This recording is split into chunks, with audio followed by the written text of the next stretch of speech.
Well, hello again, everyone, and welcome to our latest webcast that we're bringing you from Travel Weekly. And you'll see I'm joined today by a familiar face, Richard Twynam. We haven't seen him in the industry for a few years. Richard is the new Managing Director, UK and Ireland for Scenic Group, which is Scenic and Emerald. We're really excited that you've come on here today, Richard. How are you? I'm very well, Lucy. It's great to be back. Yeah, well, it's really great to have you back. For people who are new to the industry, Richard has a long career in the cruise industry, previously with Azamara and running Kwoni and Virgin Holidays cruise programs. So we've known him a while, and it's just fantastic that you're back in this new role. Based up in Manchester, I mean, it's a big change for you, but Yeah, how have you found it? You've been there just probably not even a month, maybe. correct. This is week 4. Okay. I'm still working it all out, but yeah, I live down south, but I'm commuting to Manchester, and it's been great so far. I sort of said when I was freelancing over the last 3 years that I wanted to. There had to be 2 things that had to be right in order for me to come back. One was an amazing team, because I really miss leading a team, and secondly, I wanted to work for the most exciting products in the industry as I saw them. And so to find that was quite hard. But then when this opportunity came about, I just seized on it. Yeah, I bet you did. Well, I want to cover both of those things, team and product. Maybe we'll start with product because it is very exciting. And I know when we did the story to say that you were joining, Richard, one of the reasons you said you were excited was because of the growth plans. So Yes. you've got obviously two brands. Maybe you could just take us through them both in terms of what you've got now, but also what's coming in terms of new ships and new itineraries. Got it. So we've got the Scenic brand and we've got the Emerald Cruises brand, and they're both really well known for river cruises, right? So Scenic was or is an all-inclusive luxury river cruise brand, and it sails across all the rivers that your agents will be familiar with across Europe. And then Emerald Cruises is a luxury river cruise brand, not as many ships, but again, an excellent inclusive product that again covers all those areas. And then we're in Asia as well with the Scenic brand. So Glenn, the owner, and Karen, the owner, decided a few years ago that actually there was a gap for luxury yachts, and so just before the pandemic, sort of the very beginning of the pandemic, they launched Scenic Eclipse, which is the world's first discovery yacht, which is polar class and is designed to take people right into the heart of those polar regions all the way around the world. And we've got, I'm excited to say, Eclipse 2 launching later in or early in 23. And then for the Emerald brand, Emerald Cruises brand, we introduced Emerald Azura, which is a coastal cruising yacht. It looks like a Bond yacht. I mean, it's beautiful. And we've got Emerald Sakara coming out later on in 23. So we aren't just a river cruise line, we are an ocean yacht line as well. And if you look at the people that the founders have hired recently, it's people with ocean experience, because that is a massive opportunity as we see it for the brand, but also for agents as well. And do you think agents understand that you have this new product? When you talk about the Bond, I mean, the Eclipse was the one with the submarine and the helicopter. Yeah, the helicopter. We were excited about that one. And I think, when you say it's a real opportunity, like, do you think agents understand quite the breadth of your product? And when you say there's an opportunity, do you think everyone's got a client that they could sell onto one of these products? That's a couple of great questions. So I think the short answer to the first part is no. We've got a lot of people to tell, and the amount of agents that are coming to us and saying, actually, I've got clients that would want to sail on that, is testimony to that. And that's part of why we're talking about what we're going to talk about today and what we're doing to educate. But the second part of it is that we believe that there is a huge untapped opportunity here for luxury customers that are not cruisers, because someone said to me the other day, oh, yachting is the new cruising, which I really liked. So I think that if you look at, there's a beginning of an increase in capacity from hoteliers.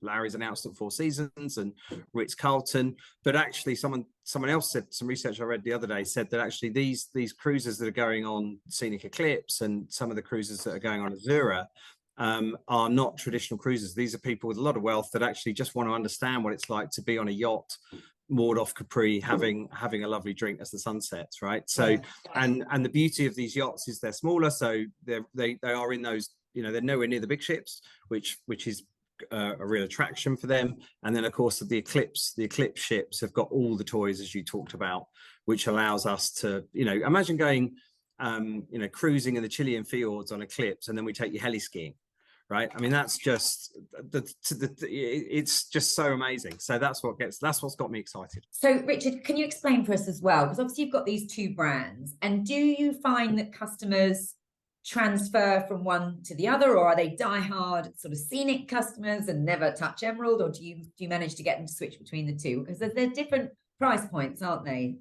Yeah, you're absolutely right, and we'd need a slightly longer webinar, I think, to cover that in full detail. But the quick answer is it's a massive bowl of spaghetti. So we have people that will go from Scenic to Emerald, people that go from Emerald to Scenic, and also people that trade up, i.e. from river to ocean, and people that actually come in at ocean and then go, river, not thought about that, and then come across. So that we've done a huge amount of segmentation work. Actually, I got some latest data this morning that shows that some of our Emerald passengers are actually very, very similar. Some of the Emerald River Cruise passengers are very similar to the Emerald Yacht passengers. So there's the data's evolving the whole time. And the team, I talked about the team earlier, they've done a really good job in being pretty clear on who our profile customer is for both brands and for both products. Okay, so if you've got a customer that's tried one, you should absolutely suggest some of the other things, because presumably they do, I know you say they're on the European rivers, but presumably they do some different itineraries. And I know you've got some very exciting itineraries in your program that you've announced for the coming season. Yeah, absolutely. And there are people that are loyalists, as there are with all brands, right? That only want to sail with you know, I spoke to someone the other day that is a very loyal Emerald River Cruise customer, and they only want to see you know, the Rhine with Emerald Cruises, and they only want to go and do the Danube with Emerald Cruises, etc. You're going to get a bit of that, but I think from an agent perspective, what makes this really exciting is the commission opportunity, right? So if they've got river cruise customers that have only considered our brands for river cruising, they can now earn a huge amount more commission, because, as you say, the price points are a lot higher. And therefore, it gives them a great opportunity to earn a lot more commission by selling up into the yacht space, and you know, and that puts us in a very unique position amongst our peer set, I think. Well, there's very few, you know, companies, aren't there? I mean, Crystal obviously was ocean and river, but they're no longer with us. So and most ocean lines, if I always say to them, "Are you going to go into river?" They think it's something that they've probably got enough to do and they don't need to go into river. So you are in quite a unique position having both those options. Yeah, and particularly with this yacht product, because people, you know, sometimes you get people that go on the river ship and they go a bit nervous about going on a bigger ship, and actually say, well, you know, you go on Eclipse in Antarctica, it's 200 people, you know, so you go on Azura, it's 100 people. So yeah, the opportunity there to really, you know, just have a very, very small guest experience, really intimate, get to know the teams on board, and, you know, live like a rock star is very attractive to a lot of people. Sounds amazing. And sorry, just to labor it, but I want agents to really understand your offering. So obviously it's a slightly higher price point if you're doing some of your yacht product. Yeah. Between Emerald and Scenic, if I was a customer thinking, you know, is Scenic slightly more expensive than Emerald? That's fair. That's fair. Yes, yes, it is. I mean, obviously, there's always going to be peaks and troughs, and we and things. But yes, you'd probably, if you're going to position it, you'd probably say, I don't like the phrasing, but, you know, Scenic's probably 6-star and Emerald's probably 5-star. But in lots of ways, you know, I've experienced both products, and from a river perspective, they were both fantastic. I've not been on the yacht product. So I'm, as I say, I don't like those labels, but I think both products are fantastic. Yes, I don't like labels either, but I'm just trying to simplify it for agents so they understand. And so what is it that you get then for traveling on a Scenic rather than Emerald? Is it just slightly more all-inclusive? Is it? Yeah, there's level of inclusivity on Scenic is a bit more, and then there are certain products where it fluctuates. So it's because there's so many ships, right? So the types of vessel are different, etc. But if you think about the yacht product as well, so, you know, Azura's got one restaurant, Eclipse has got 7 or 8, so there's just more choice. Yeah, absolutely. All right. Well, we're almost doing a webinar here, a training webinar. Yes. It's a good test of my knowledge. 4 I weeks know. in. 4 weeks in, you're doing very well. Of course, we don't need to do this, Richard, really, because you're announcing, aren't you, a whole new program of training. We've talked about how education is really important for you.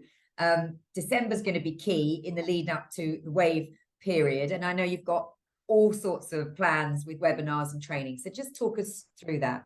Yeah, well, look, I think that's where the experts need to do the job, right? Not me. So we've got a great sales team led by Andrea Stafford, who only joined the business, 6-7 months before me. And we decided, we looked at the market and we thought, actually, we want to do some education prior to peak sales period to remind, because it's been a tough year for a million different reasons for cruising, hasn't it? And so we thought, actually, let's go into that peak period and really focus on educating our partners, because trade is so important to us. So on the 25th of November, so the back end of this week, we're delighted to launch a series of weekly half-an-hour webinars, which launched by Jonathan Davies this Friday, talking about the Rhine and the Main and the Danube, and then we'll be doing one a week, and then some guy called Richard Twynam is going to do the one on the 16th of December to launch our peak campaign. So and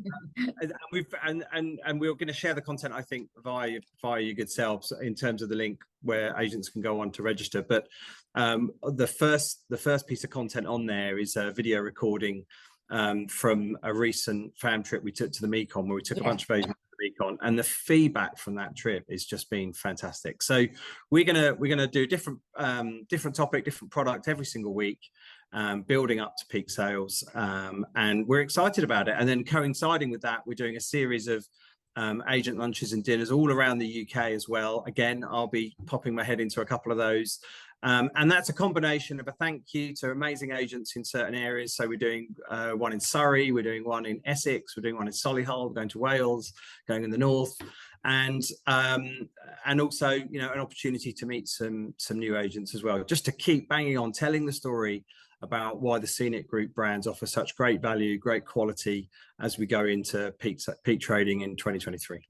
I love what you've called them, because you've played on the ladies at lunch, but it's agents at lunch. Agents at lunch. Agents at lunch. Why not? I think that's fantastic. Not that's all the sales guys have come up with that. It's a credit to them. It's a great. You nearly got every venue in there. I've got them written down here: Guildford, Manchester, Sutton Coldfield, Brentwood, Solihull, Cardiff. So yeah, you really are hopefully going around a lot of the country and into Wales as well, as you said. And you said then it was a thank you, and how important training is as well. But you said it's been tough for the cruise industry. We have lost quite a few agents, so I think a lot of people feel they need to go back to basics and do this education piece and make sure agents feel more confident, especially if they're perhaps new, to when wave comes around and they've got hopefully got a lot of demand. So I guess that's important for you. You're absolutely right. Look, I've seen it firsthand in my first 4 weeks, that there is just so much for agents to understand and consider in any, take cruise out of it for a minute, just with airline schedule changes, and put cruise into it with high water, low water, cancellations. We've had our own challenges through the year as well. So it is difficult, and so we have to say thank you, because they're incredibly important to us, and it also gives us, we can't tell the story about our products and our brands enough, so we want to just keep doing that. And we've got a fantastic sales team that will be leading the charge on that, starting this Friday with Jonathan. Yeah. And can you tell us, you say the trade's so important to you. Is it the bulk of your business, Richard? And is it growing? Do you see agents doing more for you as you grow? It's fluctuated through the year, but the quick answer is yes, we are going to be growing the trade part of our business, definitely.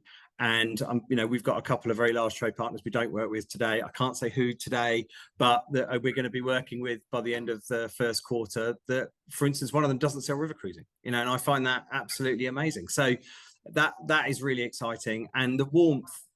So many people have reached out and said, "Oh, it's great to have you back, but actually you've got a brilliant product, and let's have a chat about river cruising, because we think we can do a bit more. But actually, we've never considered how we can link river cruising with your yacht program. How do we sell more yachts?" So there is just opportunity everywhere. The challenge is just prioritizing and getting to it. Yeah, absolutely. So in terms of wave, Richard, where are you sitting in terms of your confidence? We've written a number of stories. Some people are very gung-ho, they're really going for it, they've got great peaks or wave campaigns coming out. Others are perhaps being a bit more cautious, hopefully cautiously optimistic, but they're saying, do you know what? We've not had a normal January for years. Why should we expect a normal one this year? I mean, I know no one's got a crystal ball, but it sounds like you've got a peaks campaign or a wave campaign you're going to launch on the 16th with your webinar, and it sounds like you've got lots of conversations going with the trade, and it does feel like it's promising.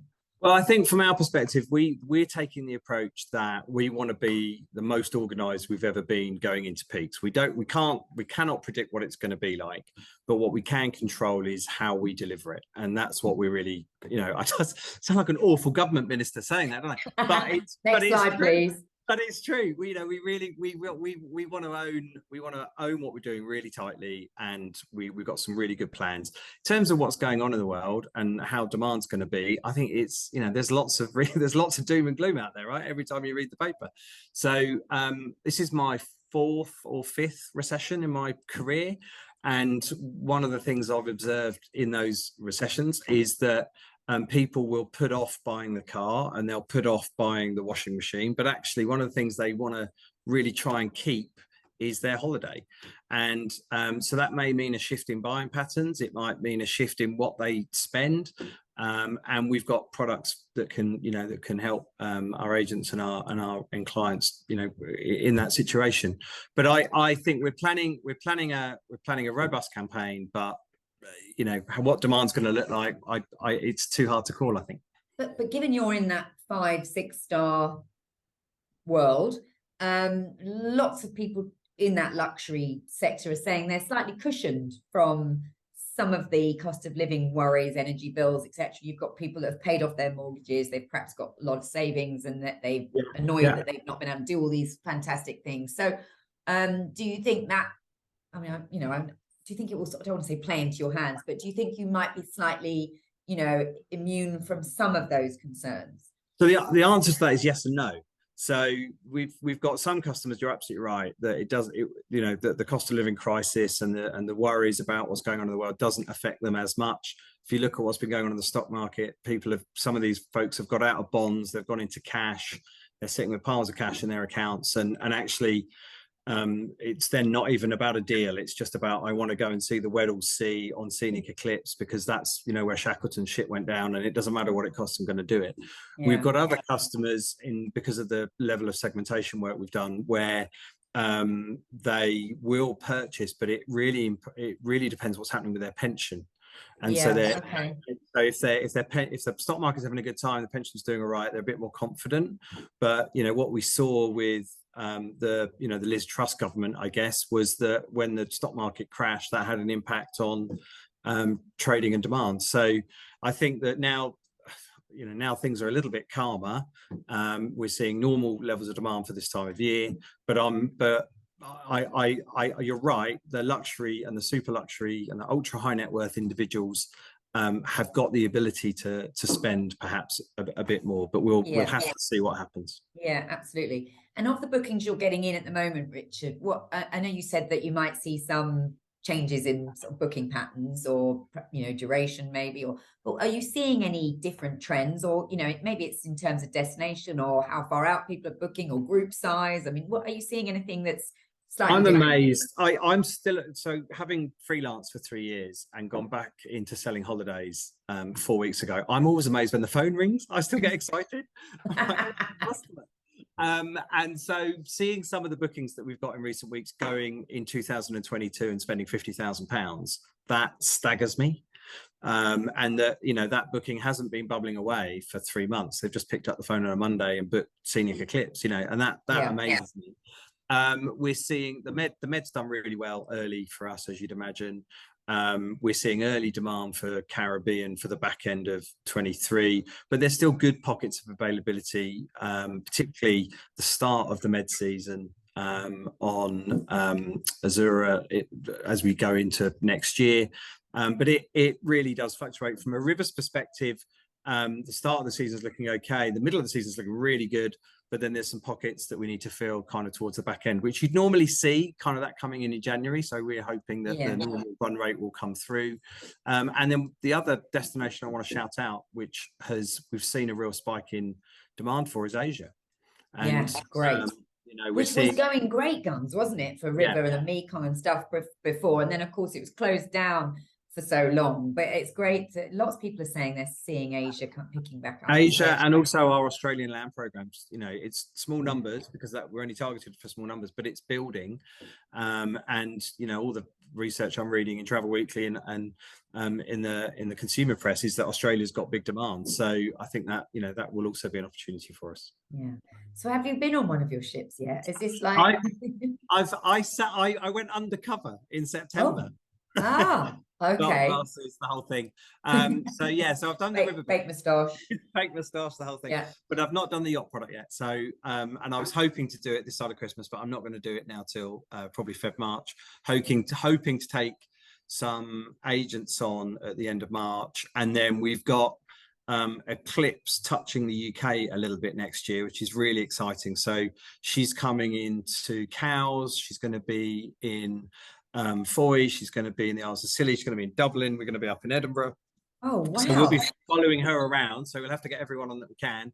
And I can't wait to get on the Emerald Cruises yachts, because they look stunning. Yeah. So that is really exciting. So might we see a program of sort of agent visits and tours and lunches on board when they come into all these ports, which would be which is best, isn't it, when agents can actually see the product and really understand it once they've without a doubt.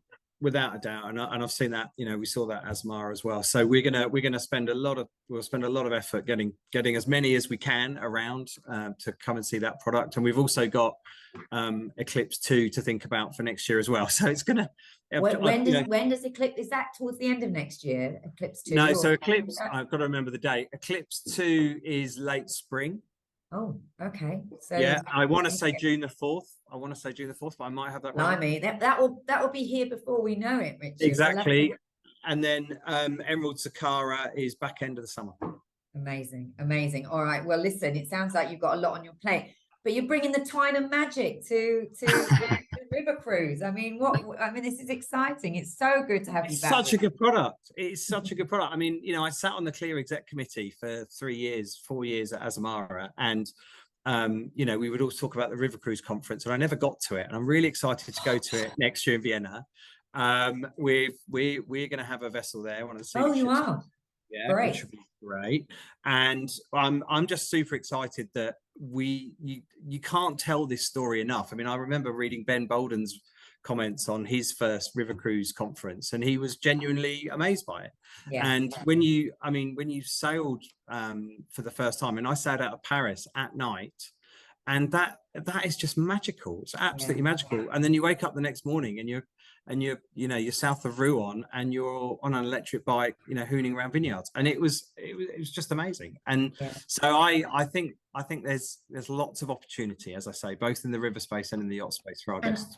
And I think, you know, lots of river lines were telling us coming out of COVID was that people were looking perhaps for the smaller, more intimate, more, you know, vessels. I mean, I'm sure they're getting back on the big ships as well, but that was an opportunity I think that they felt that they should capitalize on, when people wanted just to be a little bit more, you know, just not around so many people. Yeah, yes, you're absolutely right. But the other thing I'd say to that is the protocols the cruise industry have put in place, and I saw it in my last job that I was doing.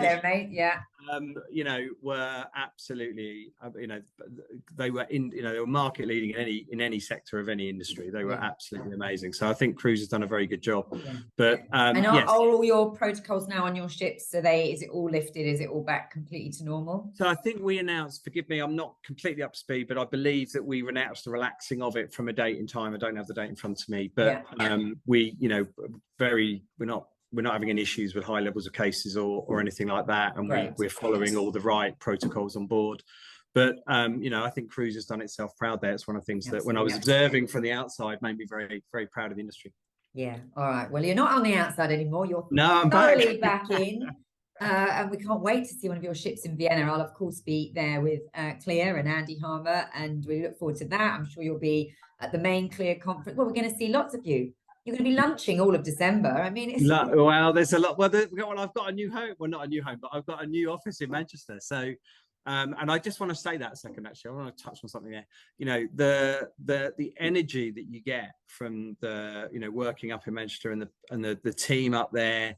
And some of the agents' reception has just been, I'm genuinely blown away by it, and I just want to sort of say that because it's a big thing when you come back into a full-time job. Yeah, for the first time you've got. I mean, I don't know all your back office people, but your sales team. I mean, there's some really well-known characters gift, right? now. What a in that, gift! I mean, what a Andrew great team. Stafford as sales director. What a gift! And what's so lovely is every single time I interact with them, they're like, oh, we want to tell you about this booking. This agent's doing this and whatever. And then and we've got the trade support team in the office and the wider marketing team and everyone else. They've been amazing, and they're all they're excited for a big 23 for the brands.